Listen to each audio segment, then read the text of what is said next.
The sound hit her first, the metallic ring of laughter that didn't belong in her kitchen. Amelia froze in the hallway, her palms still damp from the treadmill handles. The laughter was soft but edged with something intimate, a sound that pierced deeper than any scream. It was followed by a low murmur, familiar and foreign at once. Ethan's voice, deep and hushed. She couldn't make out the words, but she didn't need to. The air told her enough. It smelled of something new. Amber cologne she didn't buy, sweat and betrayal simmering under the faint scent of lemon cleaner. She stood still, her body trembling from more than the workout. The soft thud of her heart pulsed in her throat. It was 6:42 p.m. He wasn't supposed to be home yet. The gym bag slipped from her shoulder and hit the floor with a dull thump. Ethan, her voice came out too steady, almost casual. The murmurs stopped. A pause. Then the sound of a chair scraping back. Hey, you're home early, he called, voice tight. Amelia walked in, and there she was, Leah, the woman from his office, the one he always mentioned in passing with casual admiration. She's really into fitness, he'd said once. You'd like her drive. Leah stood by the counter, her ponytail too perfect, her lipstick smudged in a way that wasn't accidental. She wasn't wearing shoes. No one said anything. The silence throbbed. Amelia stared at Ethan, her husband of 7 years, the man who had laughed when she'd stood crying in front of the mirror 6 months after giving birth, holding her stomach with both hands like it was evidence of a crime. Amelia, he began, stepping forward, hands raised slightly. This isn't. Don't, she said. The word cracked. Don't insult me with that line. Leah reached for her purse, her movements trembling but practiced, like someone who'd done this before, been caught before.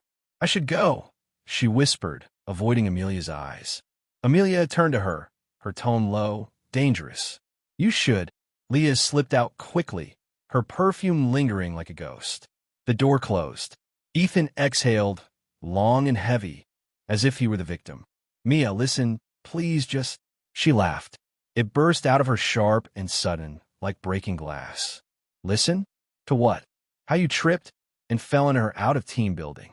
His face tightened. You don't understand. Things have been hard since Noah was born. You've been distant.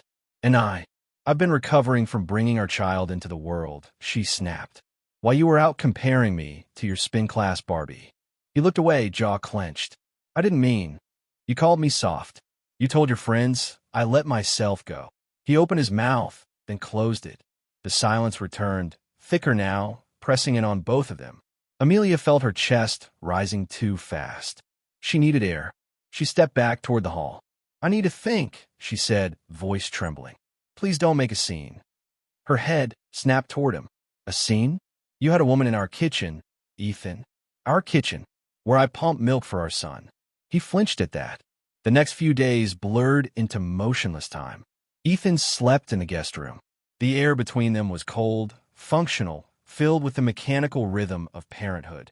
Feedings, diaper changes, short-clipped exchanges about schedules. She couldn't cry. Not yet. Her body refused to release it. At night, when Noah's quiet breaths filled the monitor, she would sit at the kitchen table, staring at the empty chair where Leah had sat. The coffee mug was still chipped where Amelia had dropped it that day. She left it there, like a scar she refused to hide. He tried to talk once, 2 nights later. I ended it, he said, voice small. It was a mistake. I swear to you, it's over. Amelia nodded, staring at the floor. Okay. He blinked. Okay. She looked up. You don't get to feel better because you confessed. Weeks passed. He tried to atone. Flowers, dinners, apologies threaded with guilt and self-pity. But trust doesn't heal like skin. It hardens, then cracks in new places. One evening, she returned from the gym, her quiet rebellion, the space where she could feel her pulse again, and found his phone buzzing on the counter. A message preview blinked. From Leah. He left me for my trainer. You were right. Her pulse skipped. She opened the thread before she could stop herself. Scrolling back, she pieced together the aftermath of their affair. Leah's jealousy, Ethan's distance, his guilt that never stopped him from replying. Then the new line, just sent minutes ago.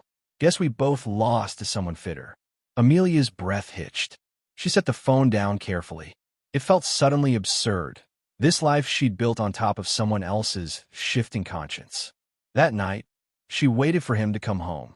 He looked tired, eyes red from too much reflection or too little remorse. "You heard from Leah?" she asked quietly. He froze. "Why, what?" "She texted you," Amelia said. "She said her trainer left her." His face changed, guilt sliding into confusion. "She what?" "I don't wait. How do you know that?" She shrugged, voice calm now, almost eerie. "Doesn't matter." He ran a hand through his hair. "Mia, I told you. She means nothing." Amelia smiled faintly. "She must have meant something. Enough to cost us this." He sighed. "Can we not do this again? I'm trying, okay? I'm trying to make it right." She studied him. The man who once held her hand during labor, who whispered he'd never love anyone else. The man who mocked her softness before he even saw the weight of what she carried alone. "Do you even know why it hurts?" she asked. He blinked. "Because I broke your trust." "No," she said softly. "Because you made me believe I deserved it." His mouth opened, then shut again. There was nothing left to say. Months later, the papers were signed. They agreed on shared custody. He moved into a small apartment near the office gym. Amelia rebuilt in silence, found her strength in early mornings, in laughter with her son, in the slow, sacred process of forgiving her own body. One afternoon, while leaving the gym, she saw Leah by the window, paler now, smaller somehow, watching her reflection as a tall man in gym gear leaned over her phone, laughing. Their eyes met for a second.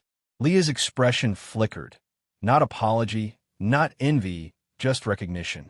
The kind only women who've been through the same fire share. Amelia gave her a nod. Not approval, not forgiveness, just closure. She turned, stepping into the golden light outside, air crisp with winter's edge. The world smelled new again, honest. Behind her, a notification buzzed on her phone. A text from Ethan. "Thinking of you today. Hope you're okay." She stared at it for a long moment, then typed back. "I'm finally starting to be." She hit send, slipped the phone in her bag, and kept walking. Each step lighter, every breath her own again.